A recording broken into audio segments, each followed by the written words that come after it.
नमस्कार, गोरखपुर न्यूज में आपका स्वागत है। दिन भर की खबरों के साथ मैं हूं रूपिका कश्यप। गोरखपुर में नागरिक सुरक्षा द्वारा आयोजित 7 दिवसीय प्रशिक्षण शिविर के तीसरे सत्र का समापन बुधवार को कलेक्ट्रेट स्थित बहुउद्देशीय सभागार में प्रमाण पत्र वितरण के साथ किया गया। कार्यक्रम में सहायक उप नियंत्रक वेद प्रकाश ने कहा कि आपदा प्रबंधन में नागरिक सुरक्षा वार्डन की भूमिका बेहद महत्वपूर्ण है। वे साहस प्रशासन के साथ मिलकर नागरिकों की सुरक्षा सुनिश्चित करते हैं। उप नियंत्रक सत्यप्रकाश सिंह ने बताया कि तीसरा सत्र पूरा हो गया है और आगे 3 और सत्र आयोजित किए जाएंगे। प्रत्येक सत्र में 60 वार्डन प्रशिक्षण प्राप्त कर रहे हैं।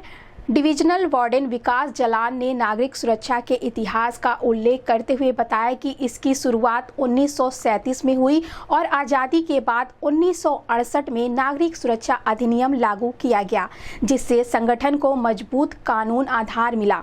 कार्यक्रम का संचालन वेद प्रकाश यादव ने और आभार ज्ञापन अखिलेश ओझा ने किया। कार्यक्रम में विभागीय अधिकारी, स्टाफ और प्रशिक्षु वार्डन बड़ी संख्या में मौजूद रहे।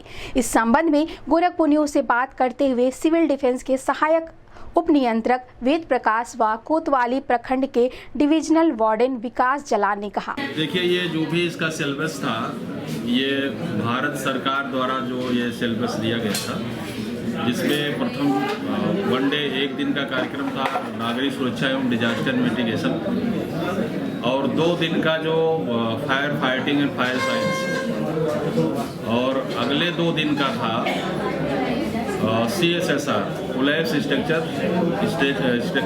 Search and rescue.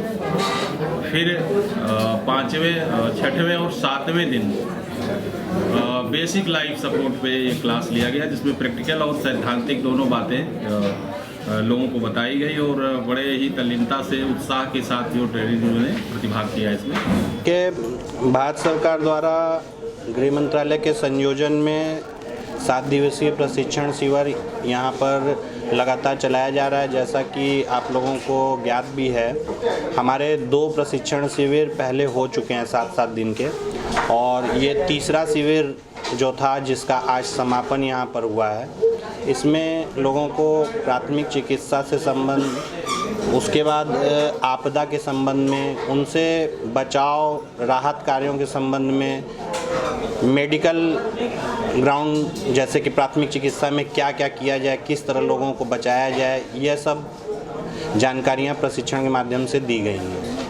ये कितना भविष्य में काम आने वाला है? देखिए, जब से ऑपरेशन सिंदूर हुआ है उसके बाद से ही भारत सरकार लगातार इस क्षेत्र में प्रयासरत है कि जो भी वार्डन हैं उनकी क्षमता का निर्माण किया जाए और उनको हर चीज़ की जानकारी हो। अभी आपको हम बताएंगे कि अभी तक लोग यही जानते थे कि 1968 में नागरिक सुरक्षा की स्थापना हुई है, लेकिन मैं आपको बताता हूं कि भारत की आज़ादी से पूर्व ही 1937 में गवर्नर जनरल द्वारा एक कमेटी बनाई गई और उस कमेटी के माध्यम से नागरिक सुरक्षा को हवाई हमले से सतर्कता की एक समिति बनाई गई थी, जिसमें जो सबसे पहले उसके सिविल डिफेंस के सदस्य हुए वो डॉक्टर राघवेंद्र राव, जिनको इंग्लैंड से यहाँ नियुक्त किया गया था।